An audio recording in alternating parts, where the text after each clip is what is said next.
Hello बच्चों, आज हम 11th क्लास की इकोनॉमिक्स का फर्स्ट चैप्टर कर रहे हैं। इससे पहले के वीडियोस में मैंने कुछ इकोनॉमिक्स के 3 कंपोनेंट्स, इकोनॉमिक्स की डेफिनेशन और स्टैटिस्टिक्स या सांख्यिकी की भी इंट्रोडक्शन दी है। आज हम करेंगे फीचर्स और कैरेक्टरिस्टिक्स ऑफ स्टैटिस्टिक्स, यानी कि सांख्यिकी की विशेषताएं। तो स्टैटिस्टिक्स या सांख्यिकी की क्या विशेषताएं होती हैं? सबसे पहला है एग्रीगेट ऑफ फैक्ट्स, यानी कि तथ्यों का समूह। तो केवल तथ्यों के समूह को सांख्यिकी कहा जाएगा, एक सिंगल संख्या को सांख्यिकी नहीं कहा जाएगा। जैसे कि अगर ये कहा जाए कि राम की लंबाई 5 फीट है, या कक्षा 9 में 100 विद्यार्थी हैं, ये सांख्यिकी नहीं होगा। परंतु अगर तथ्यों का समूह है तो उसे सांख्यिकी कहा जाएगा। जैसे कि अगर ये कहा जाए कि 9वीं में इतने बच्चे हैं, 10वीं में इतने हैं, 11वीं में इतने हैं, तो अलग अलग संख्याओं का समूह हो गया, तो ये होगा सांख्यिकी। केवल एक संख्या सांख्यिकी नहीं होगी, तथ्यों के समूह को ही सांख्यिकी कहा जाएगा। अगर कुछ तुलना की जाए, जैसे कि कक्षा 9 में 100 बच्चे हैं, कक्षा 10वीं में 50 हैं, या 12वीं में कितने हैं, तो हम इनसे कुछ ना कुछ निष्कर्ष निकाल सकते हैं। दूसरा है न्यूमेरिकली एक्सप्रेस्ड, या संख्याओं में व्यक्त। केवल वही आंकड़े सांख्यिकी कहलाएंगे जो संख्याओं में व्यक्त हैं। जिन्हें हम संख्याओं में व्यक्त नहीं कर सकते वो सांख्यिकी नहीं होंगे। जैसे कि कोई सुंदर है या सुंदर नहीं है, मोटा है, पतला है, गोरा है, काला है, ये सब उसकी विशेषताएं हैं, ये सांख्यिकी नहीं है। अगर हम ये कहें कि कोई लंबा है और कोई छोटा है, तो वो सांख्यिकी नहीं होगा। अगर हम ये कहें कि राम की लंबाई 6 फीट है जबकि श्याम की लंबाई 5 फीट 4 इंच है, तो ये सांख्यिकी होगा। क्यों? क्योंकि इन्हें हम संख्याओं में व्यक्त कर सकते हैं और ये तथ्यों का समूह भी है, केवल एक संख्या सांख्यिकी नहीं होगी। अगला है अफेक्टेड बाय मल्टीपल कॉजेज, अनेक कारणों से प्रभावित। जो आंकड़े हैं ये अनेक कारणों से प्रभावित होते हैं, किसी एक सिंगल कारण से प्रभावित नहीं होते। उदाहरण के लिए अगर ये कहा जाए कि भारत में कीमतों में 5% की वृद्धि हुई है, तो ये जो कीमतों की वृद्धि है ये किसी एक कारण से नहीं हो सकती, अनेक कारण होंगे। ये भी हो सकता है कि मांग में वृद्धि हुई हो, या फिर उत्पादन में कमी हुई हो, या फिर सरकार ने कर बढ़ा दिए हो। तो अनेक कारण हैं जो हमारे आंकड़ों को प्रभावित करते हैं।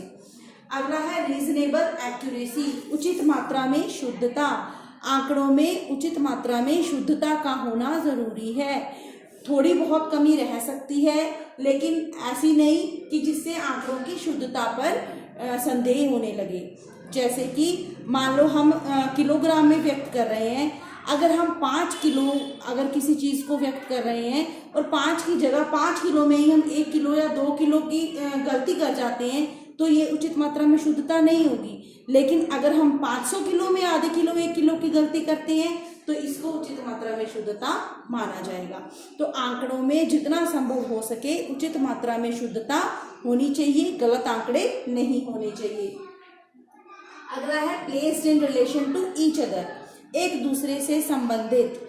एक दूसरे से संबंधित आंकड़े ही सांख्यिकी होंगे।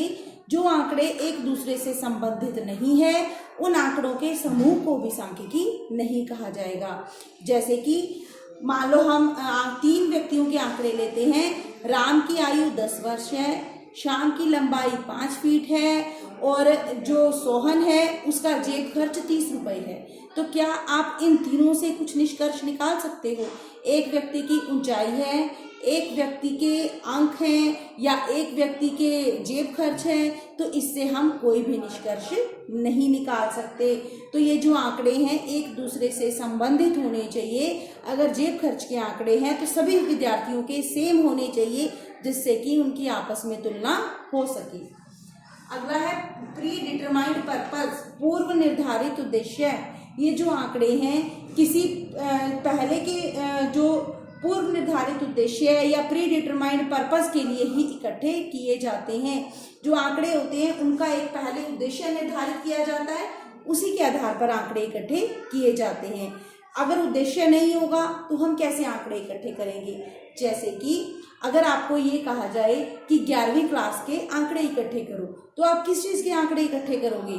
क्या ये भी हो सकता है कि उसमें कितने बॉयज़ हैं और कितने गर्ल्स हैं। ये भी हो सकता है कि 11वीं क्लास के विद्यार्थियों के 10वीं में कितने अंक आए थे, उसके आंकड़े चाहिए। या फिर वो कितने भाई बहन हैं, उसके आंकड़े चाहिए। या उनके माता पिता क्या करते हैं, उसके आंकड़े चाहिए। या फिर उनकी ऊंचाई के आंकड़े चाहिए, या उनके अंकों के चाहिए। तो अगर हमें उद्देश्य ही नहीं पता होगा तो हम कैसे आंकड़े इकट्ठे करेंगे।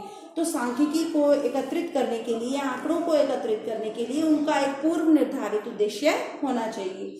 आगे है गणना या अनुमान, एनुमरेटेड और एस्टिमेटेड। जो ये आंकड़े हैं इनकी या तो गणना की जाती है या इनका अनुमान लगाया जाता है। जैसे कि अगर एरिया या क्षेत्र छोटा है तो हम आंकड़ों की गणना करते हैं। जैसे कि आपको 5 व्यक्तियों के जेब खर्च पता करने को कहा जाए, या आपको 5 व्यक्तियों के 10 व्यक्तियों के अंक इकट्ठे करने के लिए कहा जाए तो आप कर लेंगे। लेकिन अगर आपको यही गणना पूरे देश के लिए करनी हो तो आप कुछ ही व्यक्तियों का अध्ययन करके उसके बेस पर अनुमान लगा सकते हैं। तो आंकड़े एकत्रित या तो गणना के द्वारा किए जाते हैं या फिर उनका अनुमान लगाया जाता है। अगला है collected in a systematic manner, व्यवस्थित रूप से संकलित। ये जो आंकड़े हैं इनको एक सिस्टमेटिक मैनर में, एक व्यवस्थित रूप में एकत्रित किया जाता है। आंकड़ों को सही प्रकार से व्यवस्था में रखा जाए। जैसे कि अगर हमने बच्चों के अंकों के आंकड़े इकट्ठे कर लिए, लेकिन यही नहीं पता कि एक बच्चा 10वीं का है, एक 12वीं का है, एक 8वीं का है, और किसी के सितंबर के नंबर हैं, किसी के मार्च के नंबर हैं, तो क्या उससे हम कोई निष्कर्ष निकाल पाएंगे? नहीं। अगर हम सभी एक ही क्लास के बच्चे और सही तरीके से उनकी व्यवस्थित रूप से आंकड़े इकट्ठे करेंगे तभी उससे हम कोई निष्कर्ष निकाल पाएंगे। तो ये थी सांख्यिकी की विशेषताएं। तथ्यों का समूह सांख्यिकी है, एक संख्या सांख्यिकी नहीं है। जो संख्याओं में व्यक्त है वो सांख्यिकी है। हम गोरा, मोटा, पतला इसमें व्यक्त करते हैं तो वो सांख्यिकी नहीं होगी। सांख्यिकी जो है अनेक आंकड़े अनेक कारणों से प्रभावित होते हैं। इनमें उचित मात्रा में शुद्धता का होना आवश्यक है। शुद्ध आंकड़े होने चाहिए, एक दूसरे से संबंधित होने चाहिए। अगर एक के अंक हैं तो बाकी सबके भी अंक होने चाहिए। पूर्व निर्धारित उद्देश्य होना चाहिए, तभी हम आंकड़े इकट्ठे कर सकते हैं। और गणना या अनुमान, या तो उनकी गणना की जाती है या कुछ आंकड़ों के आधार पर बाकी का अनुमान लगा लिया जाता है। व्यवस्थित रूप से संकलित, कि व्यवस्थित रूप से होने चाहिए। ऐसे नहीं कि अंक तो हैं सबके, एक दूसरे से संबंधित हैं लेकिन अलग अलग क्लास के हैं। किसी 9वीं के बच्चे के अंक हैं, किसी कोई 10वीं में है, कोई 12वीं में है, कोई 8वीं में है, तो हम उन सबको आपस में इकट्ठा करके कोई भी निष्कर्ष नहीं निकाल सकते, तो वो सांख्यिकी नहीं कहलाएगा। उम्मीद है आपको ये विशेषताएं समझ आई होंगी। नेक्स्ट में हम आगे करेंगे। Thank you.